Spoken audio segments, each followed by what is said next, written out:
watch the dog. Oh, that's right. We better go find her. Hell, okay. Somebody goes Xerox off some posters. Okay.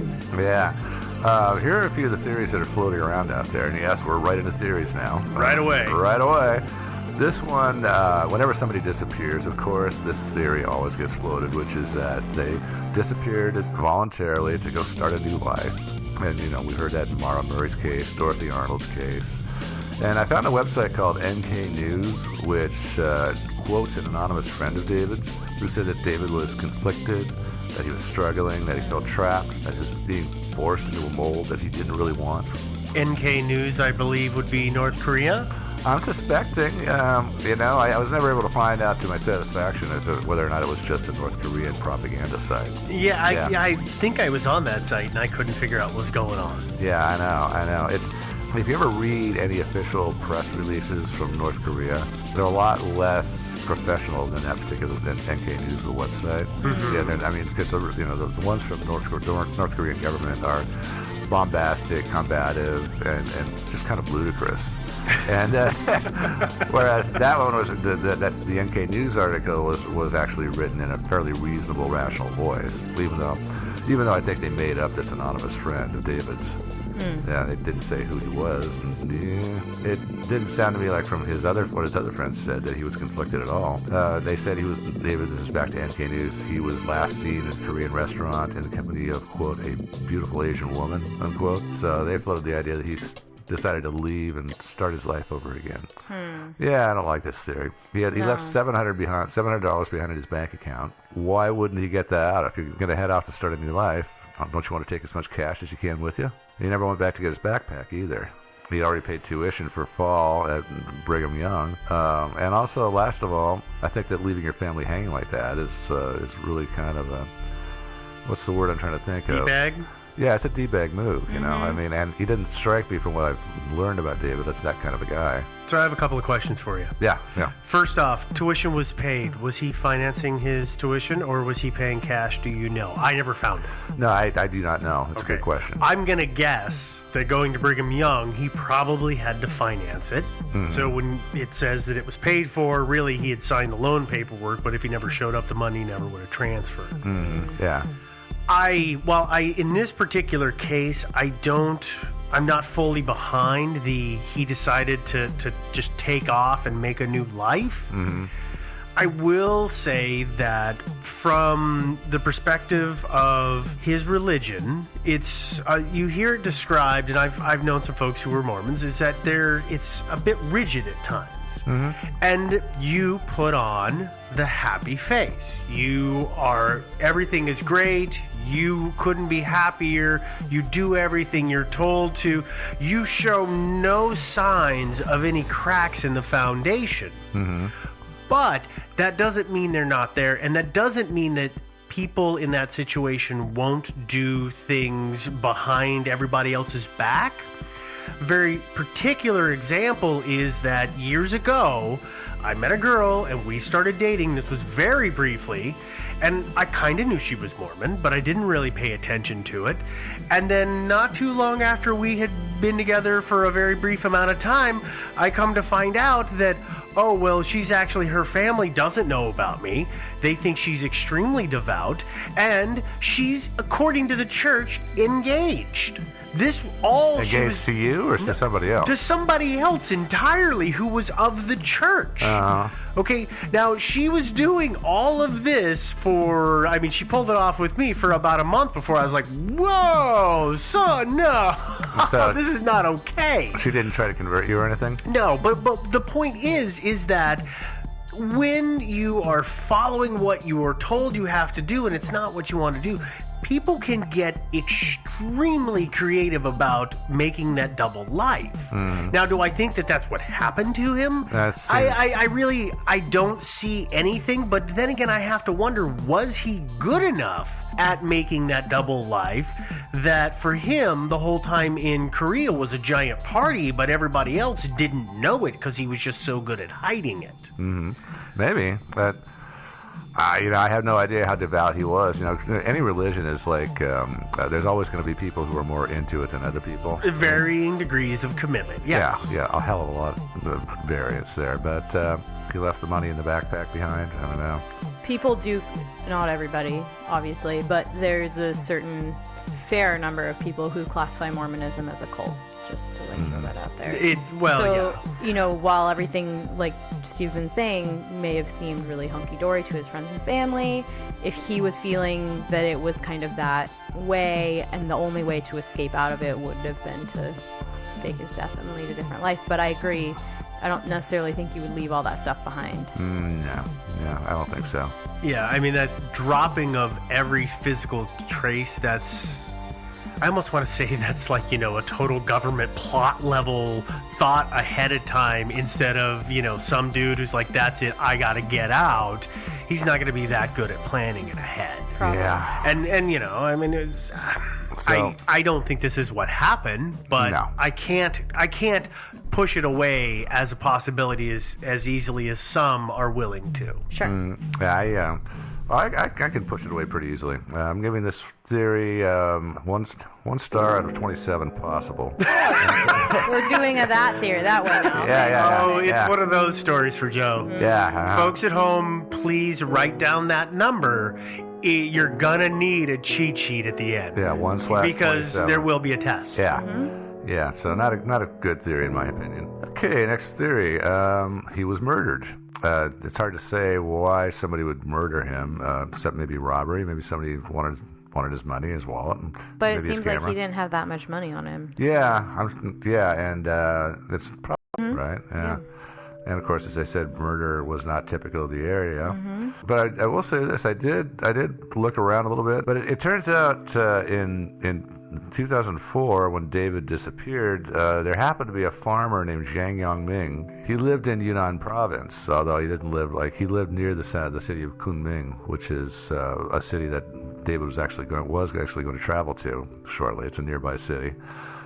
In May 2012, Zhang, however you call him, Zhang Yongming, was arrested for murder. And it turns out he was a serial killer, and he was suspected of murdering perhaps as many as 17 people. Wow. Yeah, his first murder was in 1979. He served prison time for that until 1997 when they let him out and gave him some land in Yunnan province to be a farmer. After he murdered these people, reportedly, he butchered their bodies and fed parts of them to his dogs. And here's the best part, or maybe not the best part, but a lot of the meat he would cure it and take it down to the local market and sell it as ostrich meat. It's white meat. Yeah, I know. And so you don't know white meat is white meat. Yeah. The word of the wise: if you go to China, don't eat the ostrich meat. Yeah. Wow. Yeah. Oh. So anyway, his spree is mostly concentrated. I think the ones they were able to pin on him were from 2008 to 2012. That doesn't mean that he didn't commit the odd murder before that time. True. It just means maybe he escalated. So could Zhang and David have crossed paths and did that and not so well for David? My thing with this whole theory is that he's hiking a trail.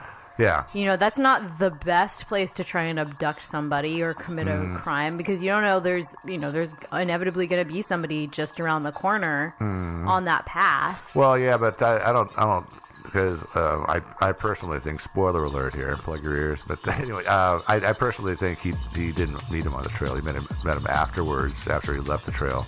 If he met him at all. That's fair. I got to say that I don't think he met him, though. I doubt it. The odds of these two crossing paths is, I think, pretty minimal.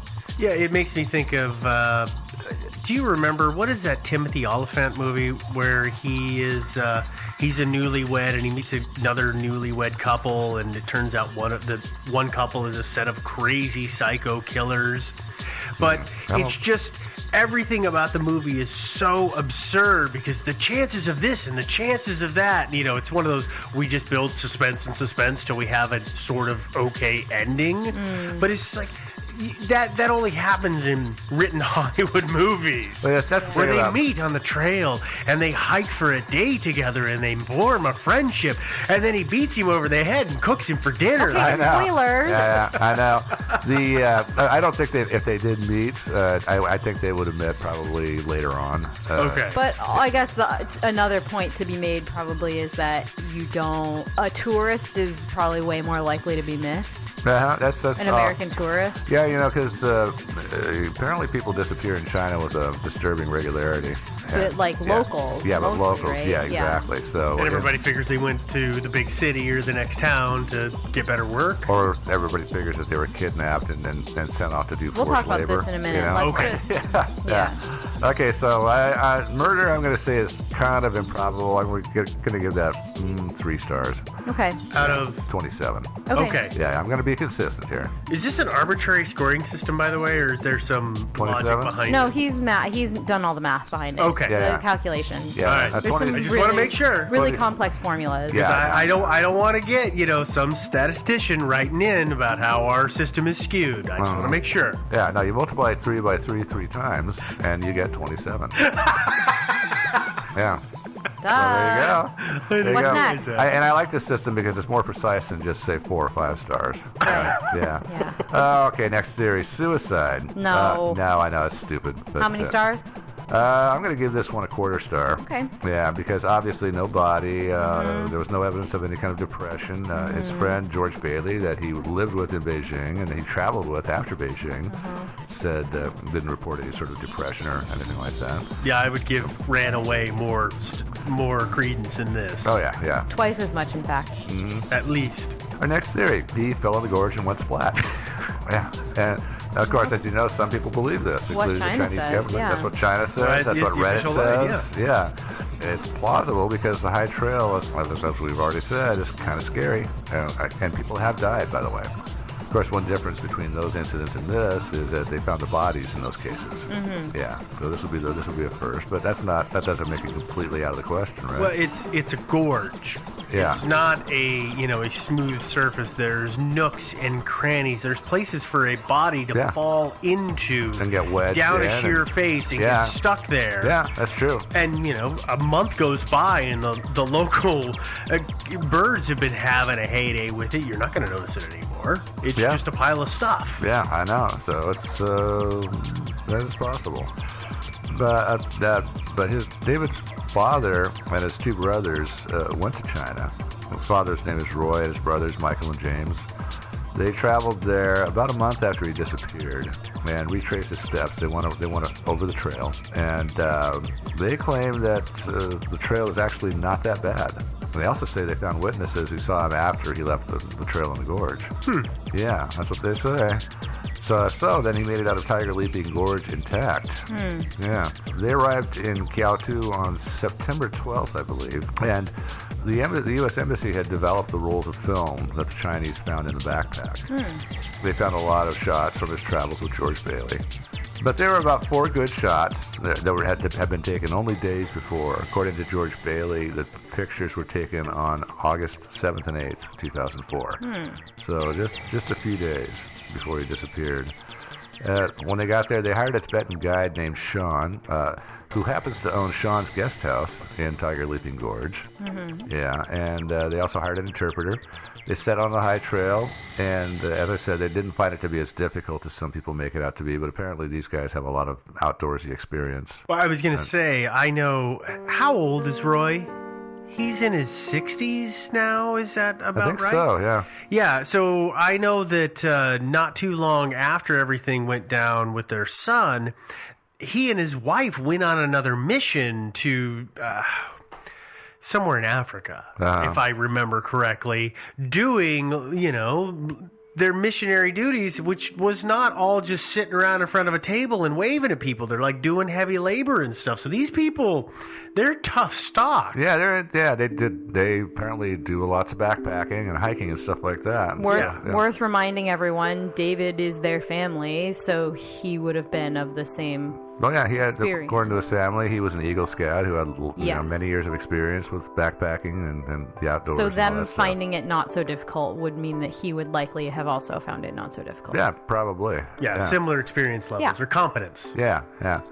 But anyway, they traveled to the gorge, and one of the first persons that they met, they had made these placards that they put on their bodies, which had a picture, blown a picture of David's face, and also in English and Mandarin, it's like missing trekker.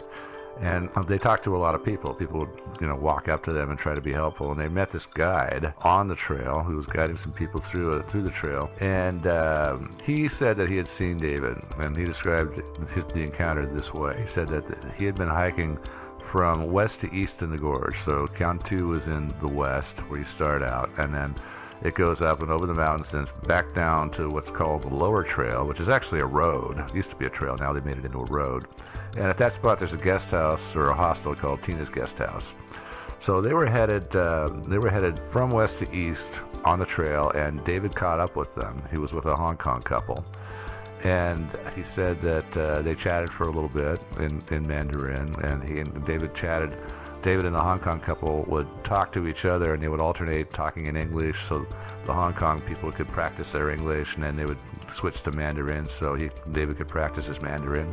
So they hiked for 3 hours, so obviously this guy got a real good look at David. Yeah. And then they went on to Tina's guest house, where they all spent the night. So obviously, if that's true, then he made it out of the gorge okay. Let me describe how they questioned people. They tried not to ask leading questions or plant ideas, so their first question was, did you meet a white guy who spoke Chinese?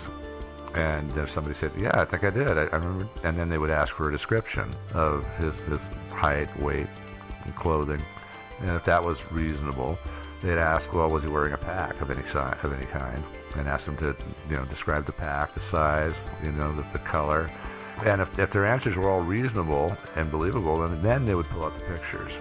And only then, and show them to the witness. And so pictures in addition to the placard. Yeah. The placard. Apparently, the picture in the placard was not that great. It was. Was that intentional? I'm guessing, based on their questioning method. No, I don't know if it was intentional or not. That was just the or what they had available. Maybe. I think one of the most recent pictures available of him, and it wasn't that high resolution. So when they blew it up and put it on the placard, it just wasn't that great. But the travel photos that were in the rolls of film, turns out several of those were very good, much better quality. Okay. So they'd show these to these people, and then people would either say, yeah, that's the guy, or no, that's not the guy. But yeah, and so David obviously is going to stand out a little bit if you talk to him, because if you're Chinese, you're probably not used to running into people, white Americans who speak Chinese. Yeah, that would be abnormal. Yeah, it would be kind of abnormal. The Sneddons continued on the trail to the end, stopped at Tina's guest house. Nobody there remembered David, so they asked if they could look at the register or the guest logs to see if he had signed in. And at this point, and I'm getting this from some of their, they actually wrote some long emails, which they eventually posted on their website.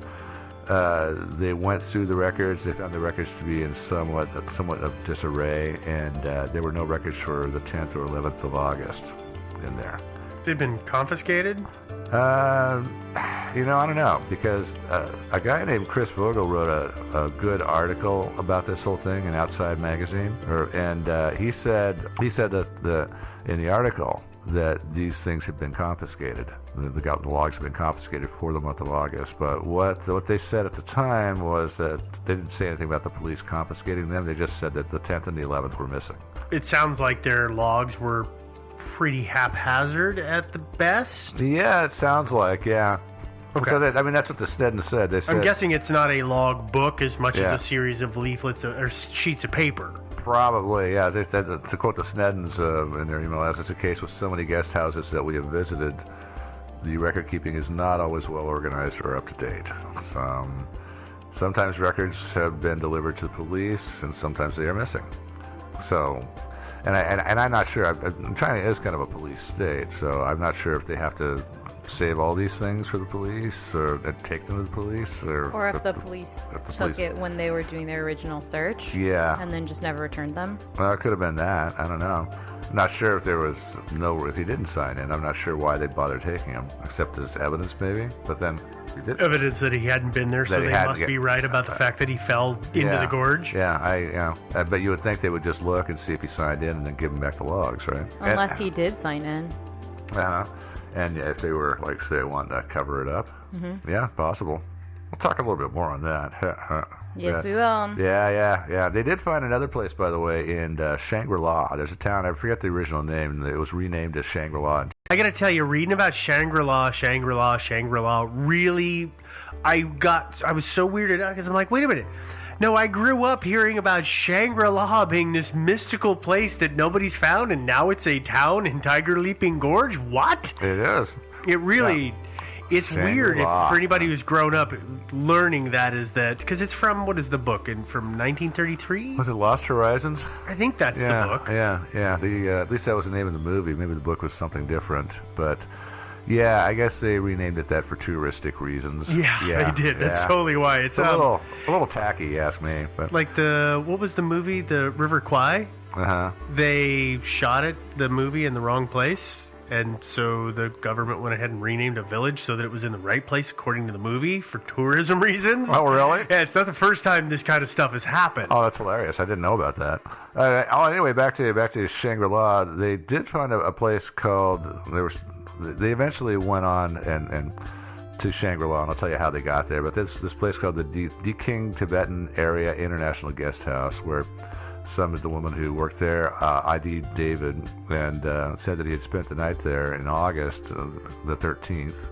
And she was not able to show them records because she did say that the police had taken all records regarding foreign visitors. And whether that's just routine or if they took them because of David's disappearance, I'm not really sure.